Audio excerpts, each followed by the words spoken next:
नमस्कार साथियों, स्वागत आप सभी का सौदागर के आज के इस नए एपिसोड में। सवाल जवाब का ये एपिसोड है और जहां पर होते हैं आपके सवाल और सौदागर के जवाब। हमेशा की तरह आप लोगों के सवाल को इसमें लिया जाएगा।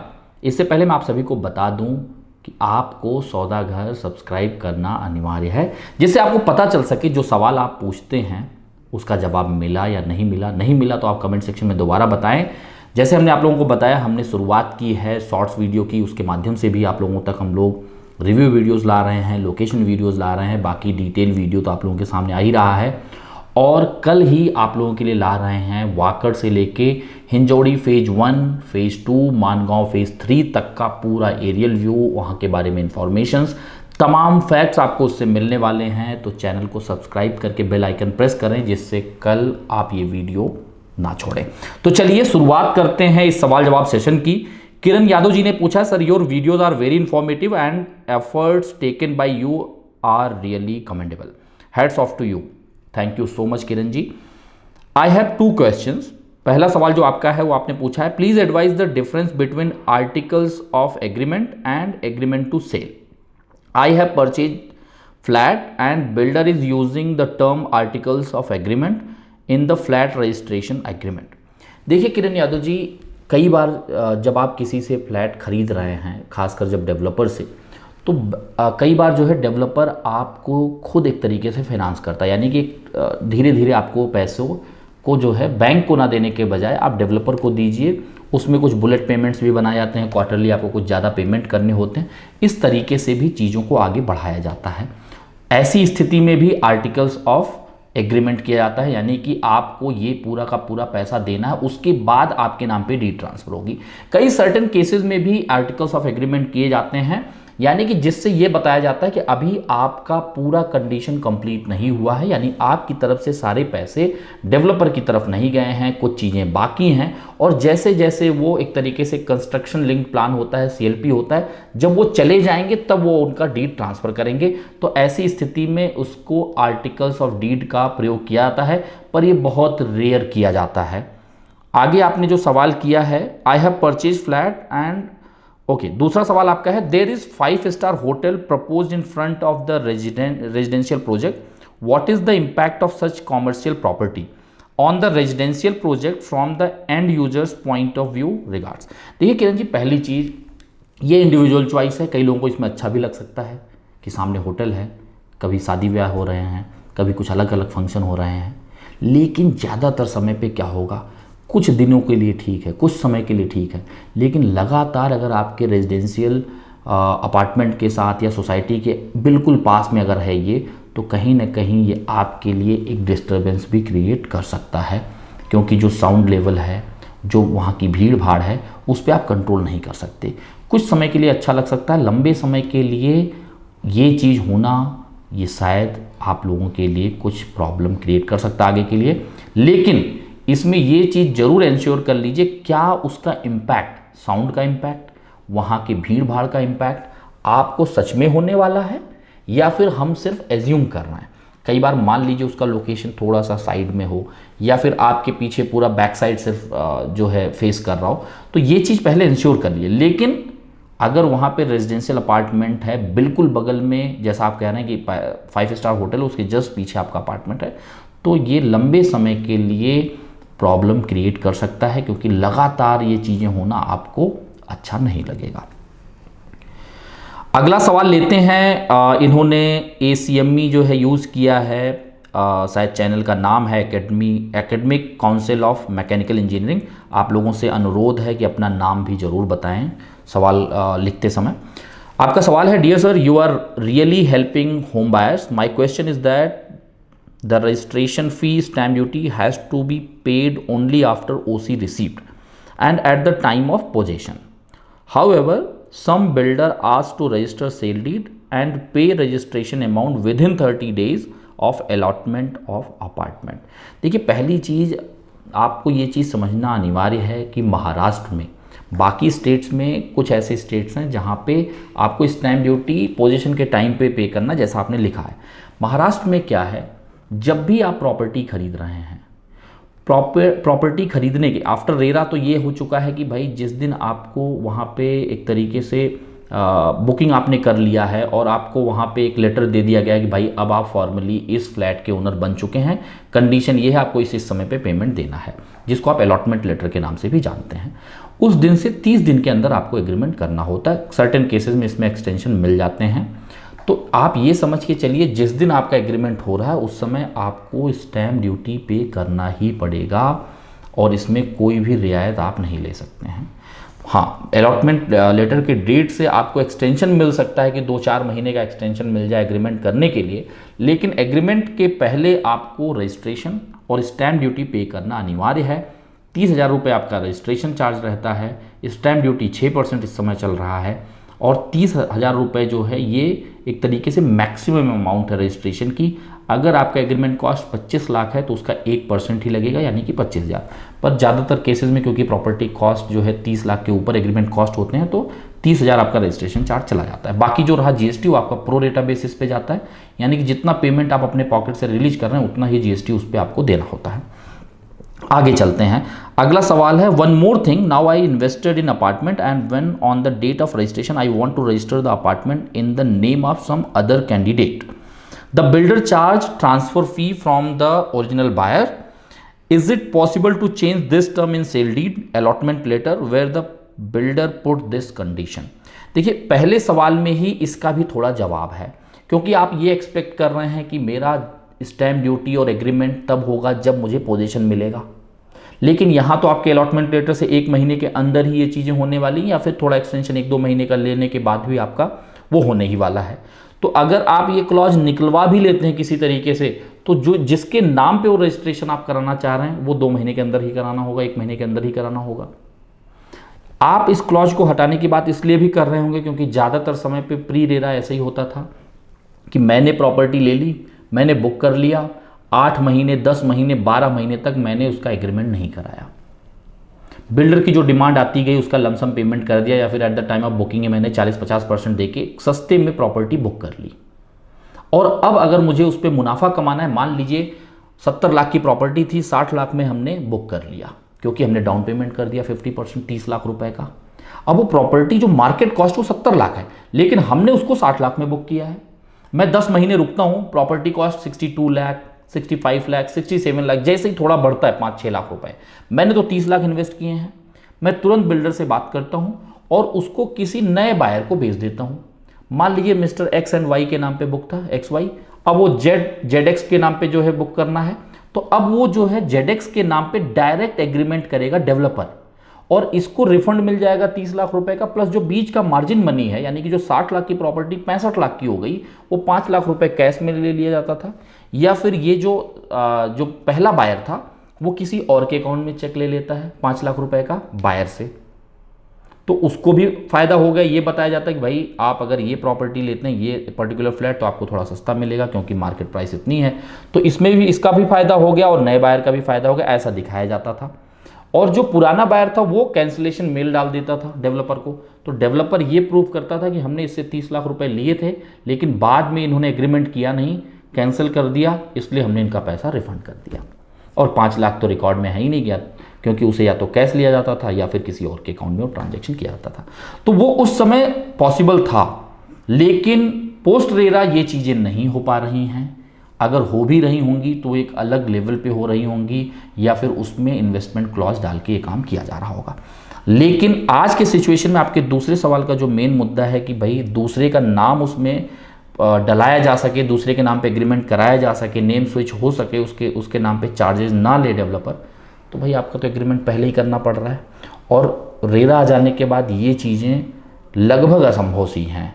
अगर हाँ आपके पहचान का डेवलपर है, वो कुछ नया तरीका आपके सामने रखता है, तो एक अलग केस है, पर इन जनरल ये चीज़ें नहीं हो पाएंगी। आगे चलते हैं। अनिल धनावड़े जी हैं, इनका सवाल है, you are educating people and doing very nice work, thanks. I am looking for property plot but near Kharadi or Hadapsar I am not getting any plots. So started looking for R zone plots, but there also black market is going on, means government price is 10 lakh but they are selling around 25 lakhs near Chaukidhani. Could you suggest some good properties or resale properties near these location? इसके बाद भी आपका एक सवाल है, पहले इसका जवाब दे देते हैं। देखिए आपका एक मेन मुद्दा ये है कि आप प्लॉट खरीदना चाहते हैं खराड़ी के आसपास, और आपका सबसे बड़ा सवाल ये है कि उसका market cost ready reckoner rate जो है वो 10 लाख के आसपास है और बेचा 25-30 लाख रुपए में जा रहा है आर्जुन का प्लॉट। पहले एक चीज़ यहाँ पे और भी है, अगर आप चौकी धानी के आसपास के लैंड की बात कर रहे हैं तो ये न्यूली आर जोन में एडेड किया गया, वाघोली के तमाम सर्वे नंबर गट नंबर को जो है आर जोन में कन्वर्ट किया गया है। अब इसमें नया पेज क्या वो भी आपको बता दें, ये आप गंगा रेटेड क्लब की बात कर रहे होंगे, उसके आसपास में शायद प्लॉटिंग होंगी, उसमें आप प्लॉट लेना चाह रहे होंगे आसपास। तो जो नए आर जोन में प्लॉट ऐड हुए हैं, गट नंबर सर्वे नंबर ऐड हुए हैं, अभी वो पूरी तरीके से आर जोन नहीं हुए हैं, उस पर फाइनल डॉक्यूमेंट नहीं आया है। अभी स्टेट गवर्नमेंट और कॉरपोरेशन के बीच में फाइट चल रही है, क्योंकि ये जो कन्वर्जन है इसे स्टेट गवर्नमेंट ने नोटिफिकेशन जारी किया है, जबकि कॉरपोरेशन का कहना ये है कि ये सारे जो नए एडेड विलेजेस हैं, जिसमें वाघोली का भी नाम है जो कॉरपोरेशन में ऐड किया गया है, जिसके बाद पीएमसी सबसे बड़ा कॉरपोरेशन बन गया पूरे महाराष्ट्र में, तो उनका ये कहना है कि ये मेरे हद में आते हैं, तो इसके ऊपर निर्णय लेने का अधिकार हमारा है, ना कि स्टेट गवर्नमेंट का। तो ये इसमें एक तरीके से क्लैश है। इसमें फाइनल डिसीजन क्या आएगा, आर जोन तो होना ही है, लेकिन इसमें कितना समय लगेगा ये वेट करना है। यानी कि अगर आप इस इंप्रेशन में ले रहे हो कि मैं परचेज करके तुरंत कंस्ट्रक्शन कर लूँ सैंक्शनिंग प्लान के साथ, तो ये अभी असंभव है जब तक कि वो प्रॉपर आर जोन में कन्वर्ट ना हो जाए। एक चीज़ तो ये। दूसरा सवाल ये कि रेडी रेकनर रेट या फिर मार्केट जो रेट है वो ज़्यादा क्यों है और गवर्नमेंट रेट कम क्यों है। देखिए नॉर्मली हर जगह पे ये होता है, डिमांड सप्लाई का सारा खेल है। अगर डिमांड ज़्यादा है, सप्लाई कम है, साफ़ सुथरी ज़मीन है, तो हमेशा उसके प्राइसेस ज़्यादा रहते हैं। अब अगले सवाल की तरफ बढ़ते हैं जो आपने पूछा है, what is your view on land purchase और buying a house, which one is good for IT professional who is earning around 10 lakhs per year. देखिए इसके ऊपर हमने एक डिटेल वीडियो बनाया हुआ है जिसमें हमने फ्लैट वर्सेस प्लॉट के बारे में तमाम पॉइंटर्स पर डिस्कशन किया है। उसका आई बटन चला देते हैं, आप देख लीजिए। थोड़े में अगर आप समझें, अगर आप प्लॉटिंग में घर बनाने का सोच रहे हैं तो ये भी सोचिए वहाँ सिक्योरिटी क्या रहेगी, एमिनिटीज़ किस तरीके से रहेंगे आपके बच्चों के लिए, रोड कनेक्टिविटी कैसी रहेगी, वहाँ पे वाटर की सिचुएशन कैसी है और क्या रहेगी फ्यूचर में, वहाँ पे जो है एक तरीके से सीवर लाइन किस तरीके से मैनेज होगा। तो ये सारी चीज़ों पे आपको ध्यान देना होगा। कंस्ट्रक्शन में भी 6 महीने से साल भर लगेंगे, उसे कौन लुक आफ्टर करेगा, पूरी तरीके से आप कॉन्ट्रैक्ट दे के भरोसा कर नहीं सकते हैं। तो इन सारी चीज़ों पे। दूसरी चीज़, कोई भी प्लॉटिंग स्कीम है तो क्या एक साथ उस पर कंस्ट्रक्शन होंगे। बहुत से ऐसे लोग होंगे जो उसमें एज ए इन्वेस्टमेंट ले रहे हैं, तो आपने पता चला 10% लोगों ने घर बना लिया, बाकी 90% लोग अभी घर ही नहीं बना रहे हैं। तो आने वाले 5 से 10 सालों तक वहाँ सिर्फ कंस्ट्रक्शन ही चलता रहेगा। उस कंस्ट्रक्शन के चलने से रोड की सिचुएशन क्या होगी। तो ये बेसिक समस्याएं आ जाती हैं।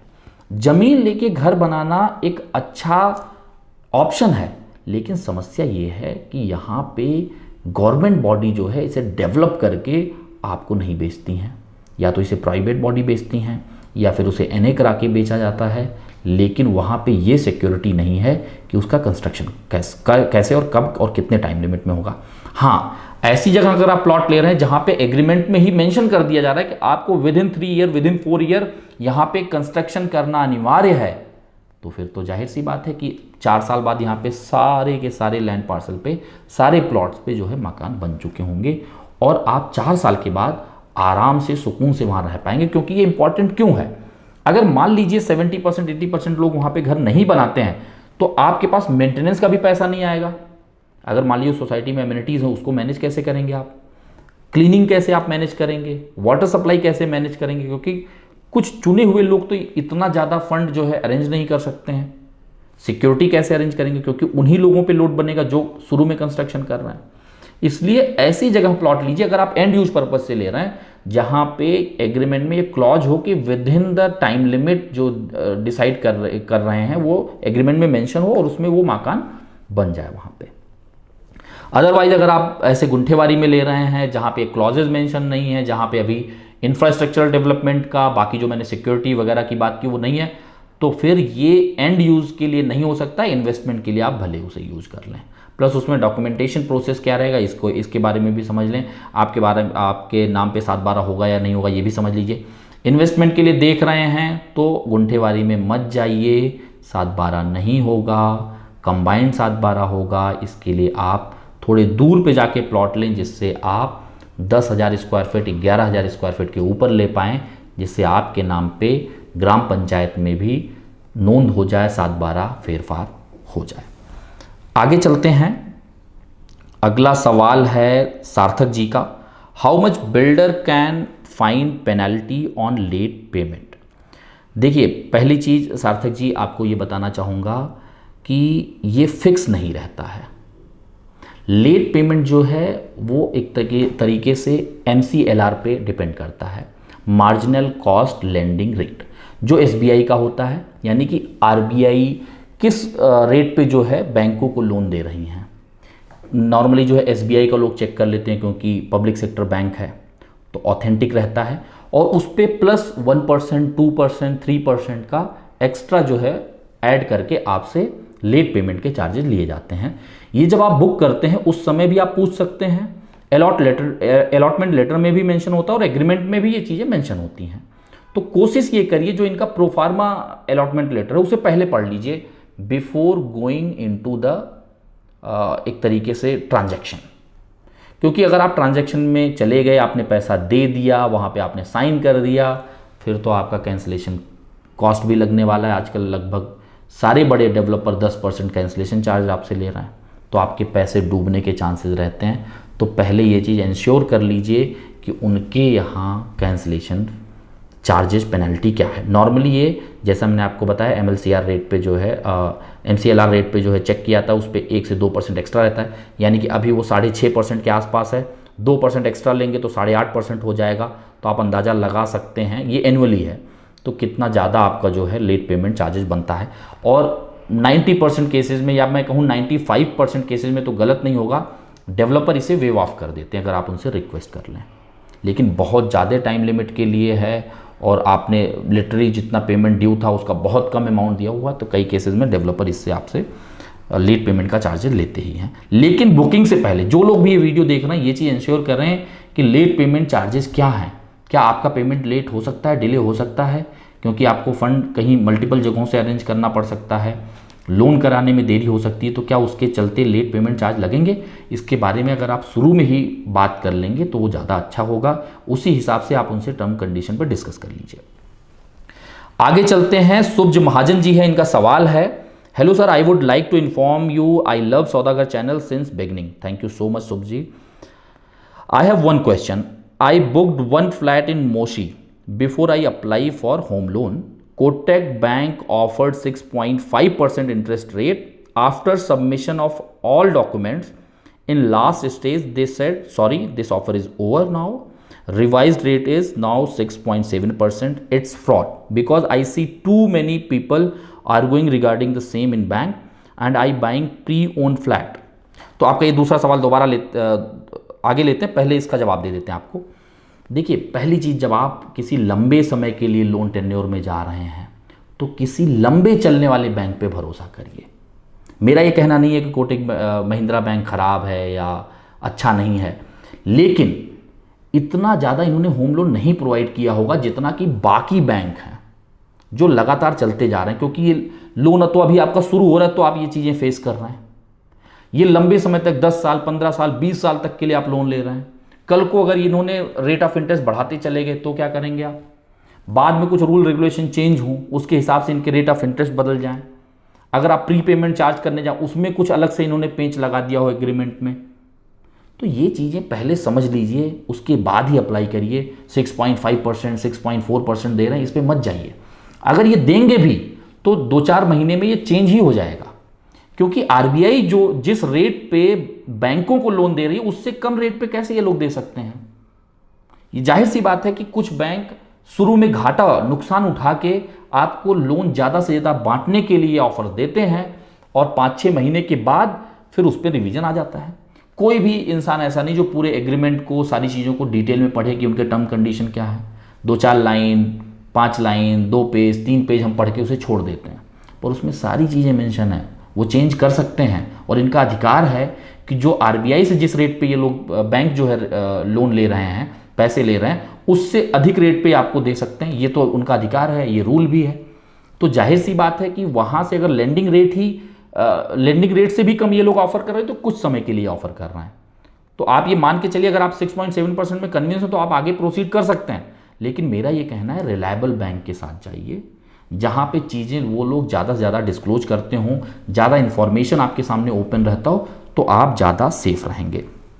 अगला आपने जो सवाल किया है, and I buying pre own flat so it's necessary to pay MOD 0.3% of loan. देखिए MOD यानी कि मॉर्टगेज डीड, जब आप कोई भी लोन ले रहे हैं तो उसका भी डीड होता है, उसका भी एग्रीमेंट होता है आपके साथ, फिर नोटिस ऑफ इंटीमेशन भी किया जाता है। इसके बारे में हमने सवाल जवाब के 65 एपिसोड में डिटेल में डिस्कशन किया है। 65 जो एपिसोड उस पर जाइए, आई बटन पे प्रेस कर लीजिए और नीचे हमने स्टैम्प्स लगाए हुए हैं यानी कि चैप्टर्स हैं, तो वहाँ पे आप देख लीजिए नोटिस ऑफ इंटीमेशन का क्वेश्चन, वो आप उसे आराम से देख लें तो इसके बारे में आपको पूरी जानकारी मिल जाएगी। आगे चलते हैं, अमित सुपेकर जी हैं, इनका सवाल है, dear sir ji, need your help urgent. I have taken flat in Susgaon Cooperative Housing Society for investment purpose 1.5 years ago. Ready to BHK 750 square feet with multiple amenities and covered parking. Now I have lots of classes with developer. So society is still not handed over and our common amenities are used for further top extra floor construction and development. Should I sell it out now? If not, when and what price? It's semi furnished with modular kitchen and wardrobes. देखिए अमित जी, पहली चीज़ ये आपका decision है कि इसे अभी बेचना है कि नहीं बेचना। मैं ये क्यों कह रहा हूँ, पहले तो आप ये देखें आपने इसे कब परचेज किया है, 1.5 साल पहले। तो उस समय जिस प्राइस में आपने खरीदा है, क्या उस प्राइस में अभी बिक सकता है? अगर बिक सकता है तो आप लॉस में होंगे, क्योंकि आपने स्टैम्प ड्यूटी भी पे किया है, आपने GST भी पे किया होगा अगर अंडर कंस्ट्रक्शन में आपने लिया होगा। अब क्या उतना पैसा रिकवर हो पाएगा?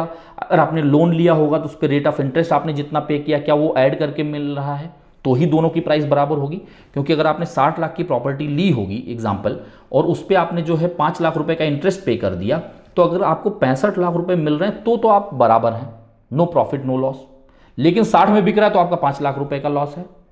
और ऐसी स्थिति में अगर आप वहाँ प्रॉब्लम झेल रहे हैं जहाँ कंस्ट्रक्शन भी चल रहा है और आपकी एमिनिटीज स्पेस को जो है मटेरियल डंपिंग के लिए या वहाँ पे तमाम मशीनरीज को लगाने के लिए यूज किया जा रहा है, तो जो खरीदने वाला है वो भी मूर्ख नहीं होगा, वो भी देखेगा, उसके बदले में आपको उतना पैसा शायद नहीं देगा जितना आप एक्सपेक्ट कर रहे होंगे।